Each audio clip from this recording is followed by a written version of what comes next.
So eto na nga po mga idol, Creamline Cool Smashers muling ire-representa ang bansang Pilipinas sa nalalapit nga po na ABC Cup 2025 na gaganapin sa PhilSports Arena. Well, mga star player na gagamitin ng CCAS kilalanin natin. Bago natin yan ipagpatuloy, please huwag po munang kakalimutan na i-like at i-subscribe ang ating channel. Maraming salamat po mga kaibigan. I-take note na po ninyo sa inyong mga notes, no?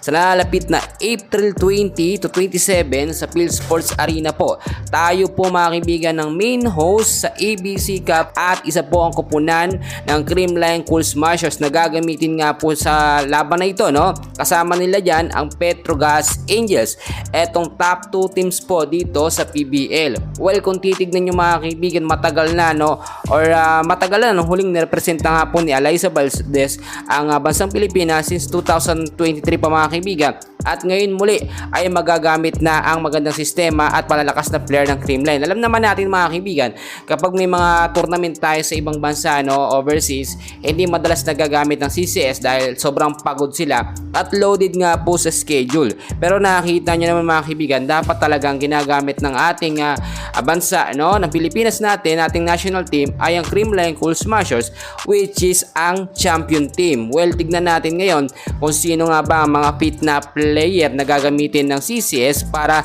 dito sa ABC Cup. Well, alam naman natin, number 1 na dyan, hindi mawawala, Alyssa Valdez, no? Talagang siya ang mata, no? At talaga siya ang mukha, no, ng PBL sa ating bansa. Pangalawa mga kaibigan, etong si Gemma Galanza. Pangatlo si Tots Carlos, Michelle Gumabaw, Fangs Panaga, at ang iba pang mga star player ng Creamline Cool Smashers. Especially yung mga nasa bench, nakabackup sila para pamalit nga po sa mga player ng CCS, lalo na sa starting 6 lineup na may injury. Well, para sa akin mga kaibigan, mas malakas pa rin talaga yung dati nung nandyan pa si Gia Morado.